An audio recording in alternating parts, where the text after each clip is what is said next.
The sound of his daughter's laughter was still echoing in Michael's ears when he saw them, 3 young men surrounding a woman at the bus stop, their postures predatory, their intentions clear. What happened next would change not just his life, but the lives of everyone who witnessed it. If you've ever wondered whether ordinary people can still be heroes in today's world, this story might just restore your faith in humanity. Like, subscribe, and join us for more stories that remind us of the courage hiding in plain sight. Michael Jenkins adjusted his worn leather jacket as he walked down Maple Street, the weight of the day's worries heavy on his shoulders. At 42, the lines around his eyes told stories of both joy and hardship, mostly the latter since his wife's passing 3 years ago. Being a single father to 12-year-old Emma had become his entire world, a responsibility that simultaneously terrified and fulfilled him. The evening air carried the first hint of autumn chill as Michael headed home after picking up medication for Emma's asthma. He'd left her with Mrs. Patel next door, promising to return with hot chocolate and those cinnamon cookies she loved from the corner bakery. These small rituals had become their lifeline, tiny moments of normalcy in a life that had been upended by grief. Michael checked his watch, 6:47 p.m. The streetlights had just flickered on, casting long shadows across the cracked sidewalk. He quickened his pace, not wanting to leave Emma waiting any longer than necessary. That's when he heard it, a woman's voice, strained and frightened, cutting through the ambient noise of evening traffic. "Please, just leave me alone." The words stopped Michael in his tracks. 20 yards ahead, at the bus shelter, 3 young men in hoodies had surrounded a woman. She clutched her purse to her chest, her back pressed against the glass wall of the shelter. Even from this distance, Michael could see the fear in her eyes. "Come on, don't be like that," one of the men said, his voice carrying down the street. "We just want to talk." Michael felt his heart rate accelerate. His first instinct was to look away, to keep walking. It wasn't his business. Emma was waiting. He had responsibilities. He wasn't the man he once was, the confident high school wrestling coach who believed he could handle anything. That man had died alongside his wife. But then he thought of Emma. What would he want someone to do if it was her being cornered someday? Before he could second-guess himself, Michael was moving toward the bus shelter. His hands trembled slightly, but his stride was purposeful. The woman, mid-20s, with dark hair pulled back in a ponytail, noticed him approaching. A flicker of hope crossed her face. "Hey!" Michael called out, his voice steadier than he felt. "Is everything okay here?" The 3 men turned toward him. The tallest one, barely out of his teens, with a patchy attempt at a beard, stepped forward. "Mind your own business, old man. We're just having a conversation." Michael stopped a few feet away, close enough now to see the woman's eyes were red-rimmed, her knuckles white around the strap of her purse. He could smell alcohol on the young men's breath. "Doesn't look like much of a conversation to me," Michael said. "The lady doesn't seem interested." The second young man, stockier than the first, laughed. "What are you going to do about it? There's 3 of us and 1 of you." Michael felt something shift inside him. A dormant part of himself awakening. He thought of the photograph in his wallet, Emma sitting on his shoulders at the county fair last summer, both of them smiling despite everything they'd lost. He thought of the promise he'd made at his wife's grave to be the kind of man their daughter could be proud of. "I'm not looking for trouble," Michael said calmly. "But I'm not walking away either. So why don't you 3 move along, and we can all have a peaceful evening?" The third young man, who had remained silent until now, stepped forward. He couldn't have been more than 19, with a silver chain around his neck and a switchblade partially visible in his pocket. "You picked the wrong night to play hero, man." What happened next occurred so quickly that later, when witnesses described it to the police, their accounts varied. Some said Michael moved like lightning. Others swore the young men attacked first. But everyone remembered the aftermath, how suddenly, impossibly, all 3 young men were on the ground, and the street had gone completely silent. Michael stood over them, breathing hard but composed. His years as a wrestling coach had taught him how to handle himself, how to use an opponent's momentum against them. He hadn't thrown a single punch, hadn't needed to. The switchblade lay harmlessly on the sidewalk several feet away. "I didn't come looking for this," Michael said quietly to the young men as they struggled to their feet, embarrassment and shock evident on their faces. "But sometimes in life, you have to stand for something. Today, I'm standing for her right to wait for a bus in peace."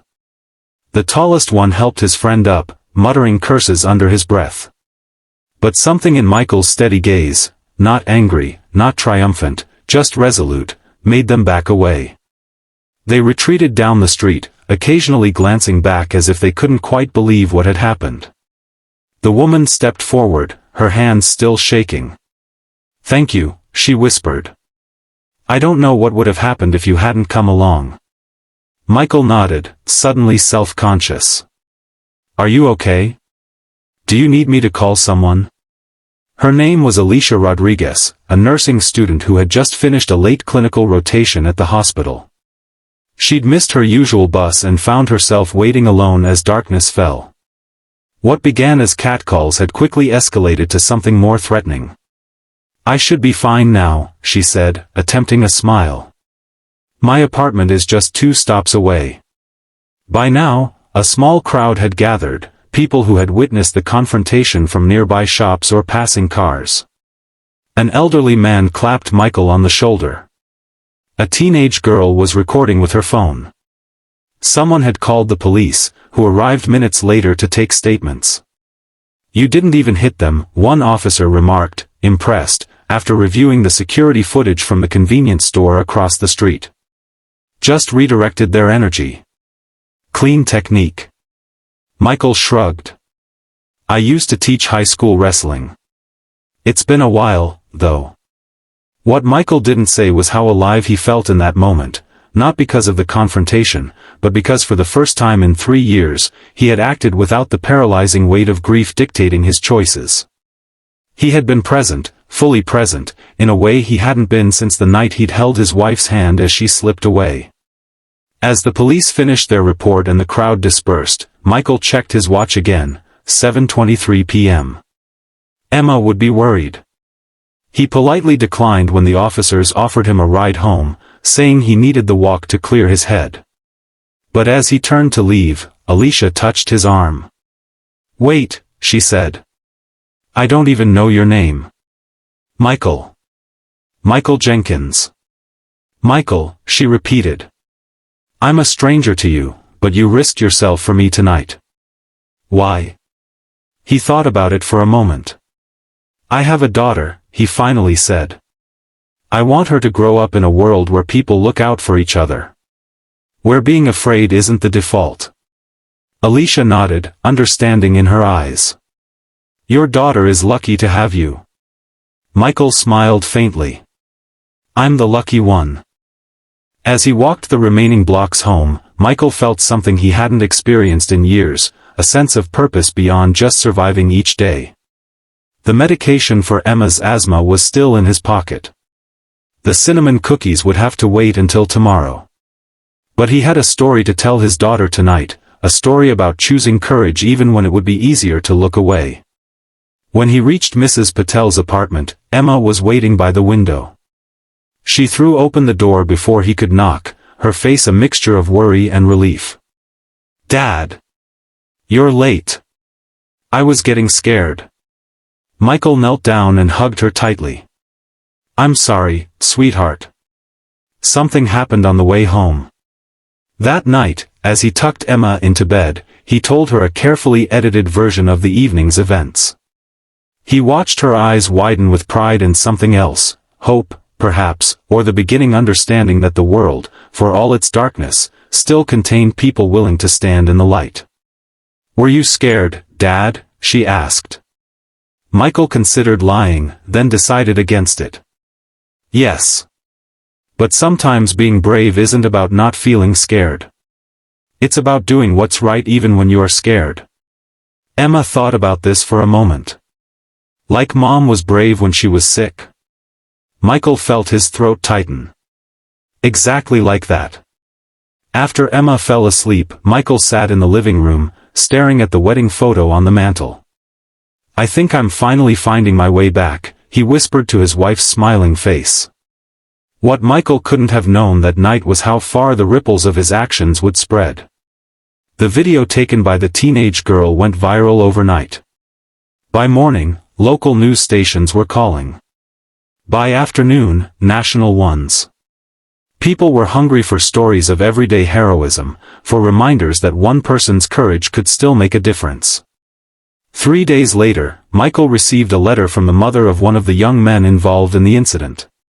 She wrote of her shame, her struggles as a single parent, her fears for her son's future.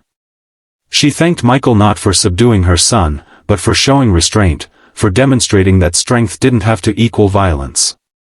Her son, she wrote, had come home shaken but thoughtful. He'd asked questions about respect and choices that he'd never asked before. A week after that, the local community center called. Would Michael consider teaching a self-defense class for women? Not just physical techniques, but the mental aspects, awareness, boundary setting, the psychology of confrontation. Alicia had suggested his name. Michael's first instinct was to decline. He wasn't qualified. He wasn't ready to step back into any kind of teaching role. But then Emma found the flyer and her eyes lit up. "Dad, you'd be so good at this. Can I come watch sometimes?" And so, on a Tuesday evening in October, Michael found himself standing before a group of 15 women ranging in age from 16 to 73. Alicia was among them, now a friend rather than just someone he'd helped. Mrs. Patel had insisted on joining too, declaring that 73 wasn't too old to learn new tricks. "I'm not an expert," Michael began, his voice initially hesitant. "I'm just a dad who wants his daughter to grow up feeling safe and strong. But I think maybe that's enough of a qualification for what we're doing here." As the weeks passed, the class grew. Men started attending too, fathers bringing teenage daughters, husbands supporting wives, college students wanting to learn responsible ways to handle confrontation. Michael partnered with a local counselor who specialized in trauma recovery, adding a psychological dimension to the physical techniques he taught. Emma sat in the back during every class, homework spread across her lap, occasionally looking up to watch her father with undisguised pride. She was breathing easier these days, both literally, as her asthma improved with the changing season, and figuratively, as she witnessed her father emerging from the cocoon of grief that had enclosed them both for so long. 6 months after that night at the bus stop, Michael received a call from the high school where he'd once coached. Their wrestling program had been struggling since he'd left. Would he consider coming back, even part-time? This time, he didn't hesitate. "Yes," he said. "I think I'm ready." Life didn't magically become perfect. Michael still had days when grief ambushed him, when the empty side of the bed seemed to mock his attempts at moving forward. Emma still had moments of anger, of questioning why her mother had been taken so young. The young men from the bus stop incident had their own complicated journeys of accountability and growth ahead. But something fundamental had shifted in Michael's universe. He had rediscovered his voice, his purpose. He had remembered that courage wasn't the absence of fear, but the triumph over it. Most importantly, he had shown Emma that even in a broken world, perhaps especially in a broken world, one person's choice to act with integrity could create ripples of change that touched countless lives.